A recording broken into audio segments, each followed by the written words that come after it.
One distasteful task after another, I made my way from the slums of Myr to the small council chamber. This is the moment the mask slips. For 3 seasons, we watched Varys play the role of the soft player. He powders his face, he giggles, he claims he hates violence. We look at him and we see the good spy compared to Littlefinger's bad spy. But then he opens this box.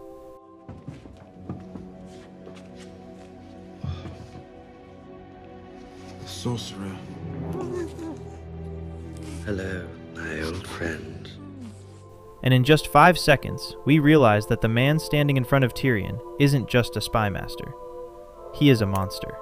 Most people cheer during this scene. They think, yeah, Varys got the guy who cut him. Justice served. But what if I told you that this scene isn't about justice?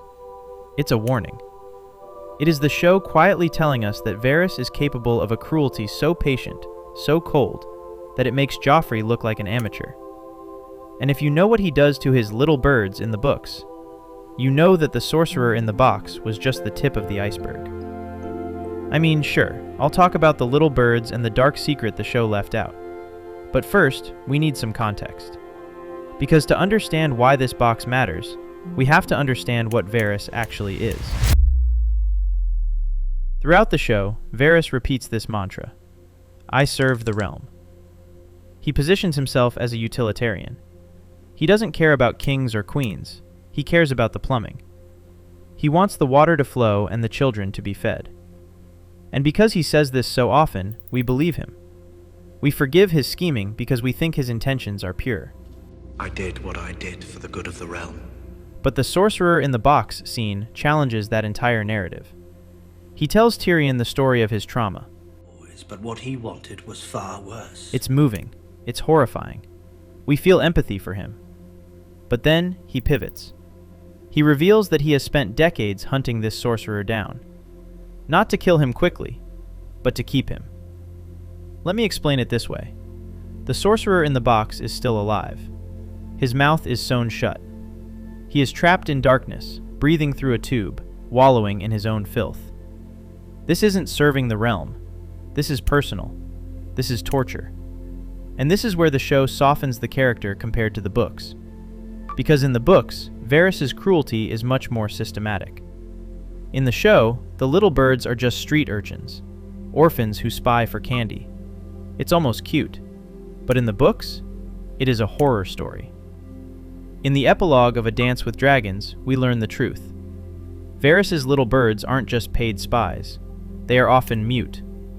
In the books, it is strongly implied that Varys, or his partner Illyrio, has their tongues cut out so they cannot spill his secrets. Think about that. The man who claims to serve the realm and protect the innocent is building his empire on the backs of mutilated children. When you view the show through that lens, the box scene hits differently. It's not a moment of triumph. It's a glimpse into the machinery of Varys' mind. He believes that the greater good justifies any level of individual suffering. If he has to torture a sorcerer for years, fine. If he has to silence children, fine. If he has to burn a city to save a kingdom, well, that's where he eventually draws the line. But isn't it ironic? And this brings us to the biggest rivalry in the show: chaos versus order. Chaos isn't a pit. Chaos is a ladder. We are told that Littlefinger is the villain because he creates chaos. He starts wars for profit. And we are told Varys is the hero because he wants stability. But let's look at the body count. Littlefinger pushed Joffrey to execute Ned Stark. Yes, that was active chaos. But Varys? Varys watched 3 different kings rot on the throne and didn't lift a finger to save them. He isn't a gardener tending to the realm. He is a surgeon who watches the patient bleed out on the table because he wants to transplant the heart into someone else. Think about it. Robert was a drunk king, yes. But Varys let the Lannisters surround him. He let the rot spread. He could have warned Robert. He didn't. Joffrey was a monster, yes. But when the Tyrells plotted to poison him, the Master of Whisperers, the man who knows everything, somehow missed the biggest assassination plot in history? Or did he just look the other way because it suited him? Think about Tommen for a second. He was actually the perfect king for a man who claims to serve the realm. He was kind, he was gentle, he actively wanted to listen to counsel. With the right guidance, Tommen could have brought decades of peace to Westeros. But what does Varys do? When Tyrion murders Tywin Lannister, Varys has a choice. He sees the most powerful man in Westeros dead on the floor. He knows that without Tywin, the capital will descend into absolute chaos. But instead of trying to stabilize the realm for this good young king, Varys takes the opportunity to hit the reset button. He gets on a boat with Tyrion and sails away to find his Dragon Queen. Now, you might say, he had to flee. He helped Tyrion escape. Yes, but he knew exactly what he was leaving behind. He knew that by letting the Lannister regime collapse, he was leaving Tommen in a cage full of wolves. He knew Cersei and the High Sparrow would tear the city apart, and that Tommen would be eaten alive in the crossfire.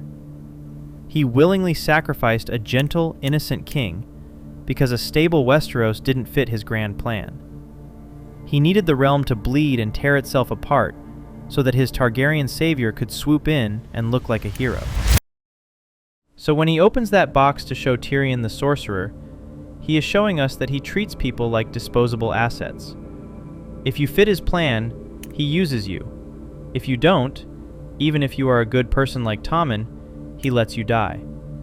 He didn't kill these kings with his own hands. He killed them with his indifference. And eventually, he tried to do the same thing to Daenerys. The tragedy of Varys is that he fell in love with a fantasy. He didn't want a human being on the throne. He wanted a concept. He wanted the perfect prince, someone wise, kind, just, and powerful. He projected this fantasy onto Daenerys. He ignored the red flags, the burning of the Tarleys, the crucifixions, because he needed her to be the savior. He is guilty of the exact same thing he accused Ned Stark of: blindness. Ned was blinded by honor. Varys was blinded by idealism. And when she turned out to be human, flawed, angry, dangerous, he didn't try to help her. He tried to replace her. Just like he replaced Robert. Just like he abandoned Tommen. He tried to throw Daenerys away and swap her for Jon Snow. And that is why he died. Not because he was noble, but because he was fickle. You cannot spend 20 years betraying monarchs and expect the Dragon Queen to trust you. In the end, Varys died in fire. Sentence you to die. Dracarys.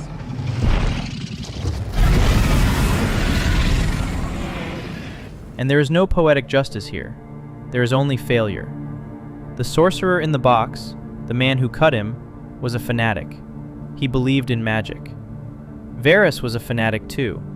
He believed in the realm. But the realm doesn't exist. It's just people. And Varys spent so much time worrying about the abstract concept of the realm that he forgot how to treat the actual people living in it. He treated the sorcerer like a thing in a box. He treated his little birds like tools. He treated Daenerys like a weapon. And when you treat people like weapons, don't be surprised when they eventually go off. He spent 20 years trying to build a perfect world, and all he achieved was becoming ash in the wind. The only thing he truly served was the dragon that ate him. So, we've seen the bodies Varys leaves behind. We've seen him abandon Tommen to the wolves and keep a sorcerer in a box for years. But the most terrifying part isn't what he did.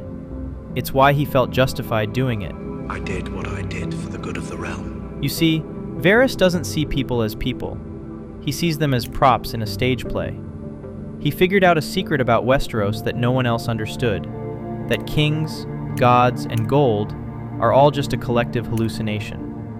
And once you understand that hallucination, you realize that his cruelty wasn't random. It was a specific, calculated move in a game only he was playing. I broke down the one specific riddle that explains this entire philosophy, and the conspiracy he was hiding in plain sight, in this video right here. The scene that proves Varys' conspiracy, and everyone missed it. If you want to know the answer to the riddle that killed the Game of Thrones, click right here. I'll see you there.